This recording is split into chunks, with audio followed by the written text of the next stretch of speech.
Hello दोस्तों, नमस्कार। आज है 16 मार्च और हम 16 मार्च से बनने वाले करंट अफेयर की क्वेश्चनों पर डिस्कस करने वाले हैं। अगर आप हमारे चैनल पर नए हैं तो हमारे चैनल को सब्सक्राइब करें, वीडियो को लाइक करें, शेयर करें, कमेंट करें।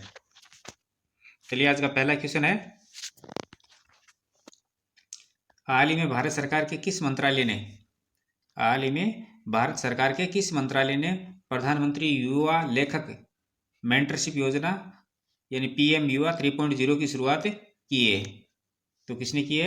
ये कि शिक्षा मंत्रालय ने। किसने की है? शिक्षा मंत्रालय ने। 11 मार्च को भारत सरकार के शिक्षा मंत्रालय के उच्च शिक्षा विभाग ने प्रधानमंत्री युवा लेखक मेंटरशिप योजना 3.0 की शुरुआत की है। इस योजना का मुख्य उद्देश्य है कि 30 वर्ष से कम उम्र के युवा लेखकों को प्रशिक्षित करना।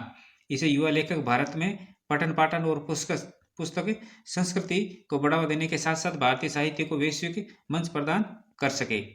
इस योजना का यह संस्करण पिछले 2 सफल संस्करणों के बाद आया, जिसमें 22 भारतीय भाषाओं और अंग्रेजी में भागीदारी देखी गई है।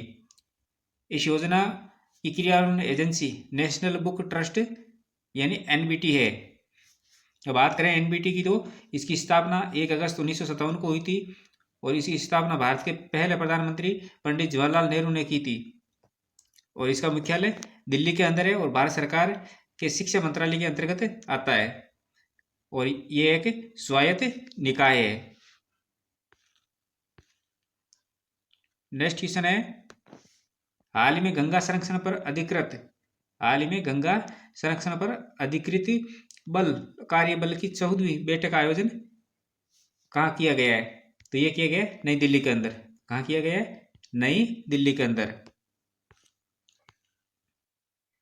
गंगा संरक्षण पर अधिकृत कार्य बल की 14वीं बैठक नई दिल्ली में आयोजित की गई थी और केंद्रीय जल शक्ति मंत्री CR पाटिल ने गंगा संरक्षण पर अधिकृत कार्य बल की 14वीं बैठक की अध्यक्षता की है और इस बैठक में सभी पक्षों द्वारा एकीकृत और प्रौद्योगिकी संचालित दृष्टिकोण के माध्यम से नदी को अधिक स्वच्छ और अधिक टिकाऊ बनाने के लिए सरकार की प्रतिबद्धता की पुष्टि की गई है।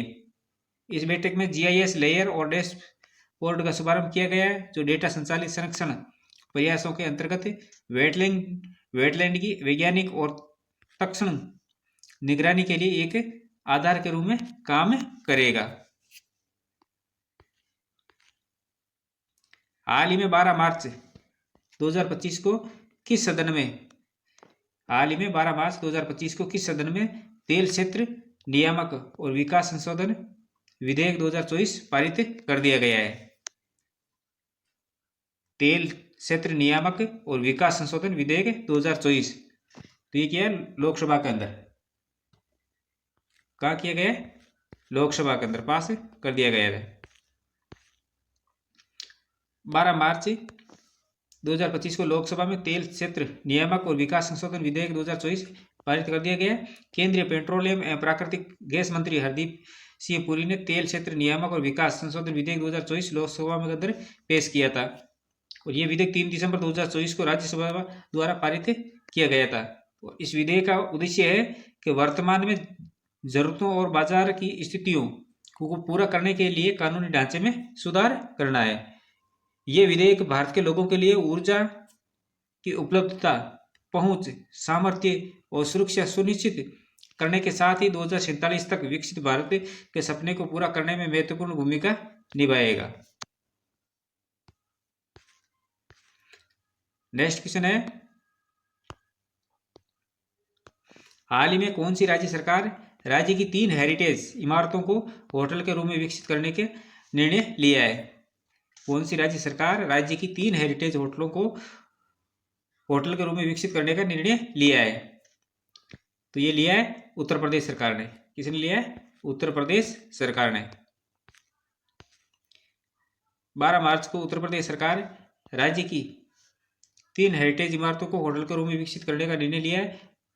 तीनों इमारतों को होटल में बदलने के लिए 12 मार्च को उत्तर प्रदेश के पर्यटन निदेशक प्रखर मिश्रा और golden triangle fort and palace private limited के MD मानवेंद्र सिंह शेखावत के बीच में समझौता हुआ है और तीनों इमारतों को जैसलमेर के सूर्यगढ़ की तर्ज पर हेरिटेज होटल के रूप में विकसित किया जाएगा।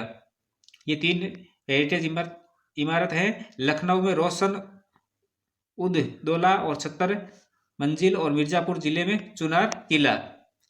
ऐसा निर्णय राज्य की हेरिटेज संपत्तियों को पुनर्जीवित करने और उनके पुराने गौरव को बहाल करने के साथ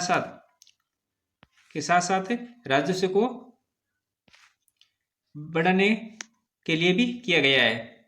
इस पहल उत्तर प्रदेश में विरासत पर्यटन को बढ़ावा देगी। ये पहल उत्तर प्रदेश में विरासत को बढ़ावा देगी। 3 होटलें हेरिटेज, इसके अंदर जो हेरिटेज इमारत बनाई जाएगी, लखनऊ में रोशन उद्दौला 76 मंजिल और मिर्जापुर जिले में चुनार किला है। नेक्स्ट क्वेश्चन है, हाल ही में भारत का पहला खनिज खोज पर AI संचालित अन्वेषण हैकाथॉन कहाँ आरंभ हुआ है? तो ये हुआ गोवा के अंदर। कहाँ हुआ? गोवा के अंदर। नेक्स्ट क्वेश्चन है,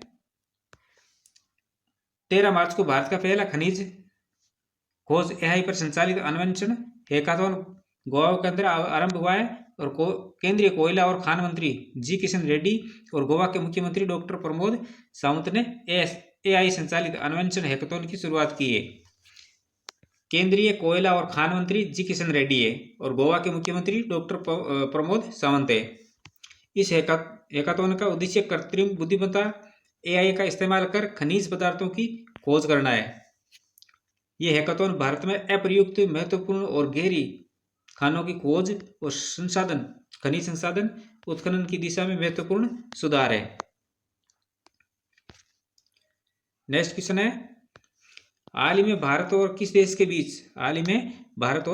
के बीच कृषि पर पहली संयुक्त कार्य समूह की बैठक आयोजित की गई है?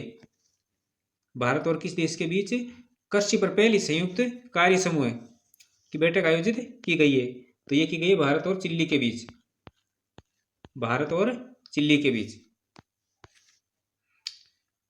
12 मार्च 2025 को भारत और चिली के बीच कृषि पर पहली संयुक्त कार्य समूह की बैठक वर्चुअल मोड में आयोजित की गई थी। JMG की बैठक की सह अध्यक्षता कृषि एवं किसान कल्याण विभाग के संयुक्त सचिव अजीत कुमार साहू ने की है। इस बैठक में भारत चिली ने बाजार पहुंच, बागवानी के सहयोग, विस्तार के क्षेत्रों में क्षमता निर्माण और अनुसंधान संबंधी सहयोग सहित अन्य प्रमुख मुद्दों पर चर्चा की गई है। नेक्स्ट क्वेश्चन है, हाल ही में योग महोत्सव 2025 का आयोजन कहाँ किया गया? हाल ही में योग महोत्सव 2025 का आयोजन कहाँ किया गया? तो ये किया गया नई दिल्ली के अंदर। कहाँ किया गया? नई दिल्ली के अंदर। 13 मार्च को नई दिल्ली में योग महोत्सव 2025 का आयोजन किया गया है। केंद्रीय आयुष राज्य मंत्री स्वतंत्र प्रभार तथा स्वास्थ्य एवं परिवार कल्याण राज्य मंत्री प्रताप राव जाधव ने योग महोत्सव 2025 का उद्घाटन किया था। इस कार्यक्रम का आयोजन अंतर्राष्ट्रीय योग दिवस 2025 के पूर्ववर्ती कार्यक्रम के रूप में किया गया है। केंद्रीय आयुष मंत्रालय ने इस कार्यक्रम का आयोजन किया है। आयोजन किसने किया है? केंद्रीय आयुष मंत्रालय ने किया है।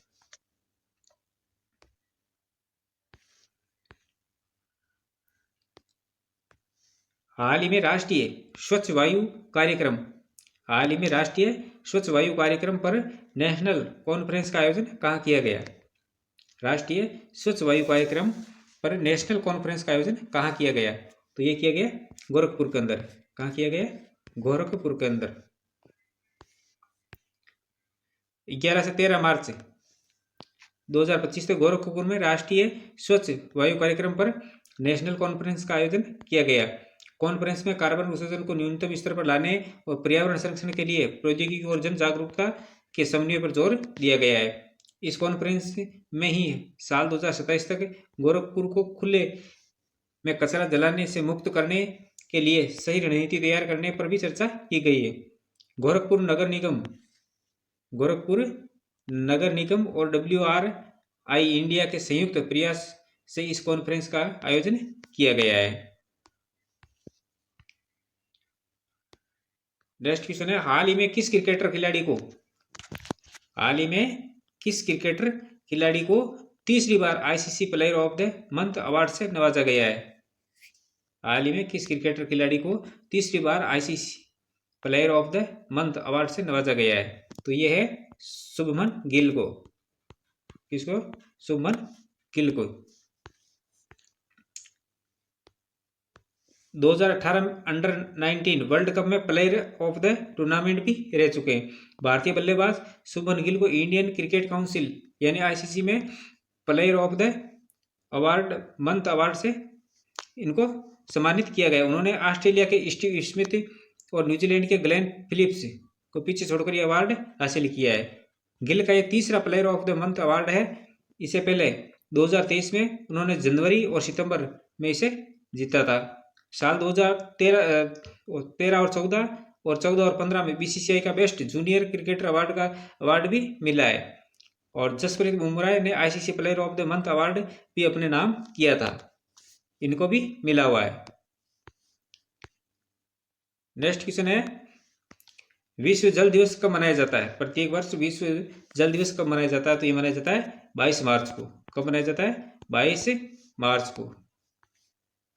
विश्व जल दिवस 22 मार्च को मनाया जाता है और इसका उद्देश्य विश्व के सभी देशों में स्वच्छ एवं सुरक्षित जल की उपलब्धता सुनिश्चित करवाना है और साथ ही जल संरक्षण के महत्व पर भी ध्यान केंद्रित करना है। तो ये थी हमारी आज की क्लास। ऐसे ही महत्वपूर्ण प्रश्नों के साथ कल फिर मिलेंगे। तब तक के लिए धन्यवाद।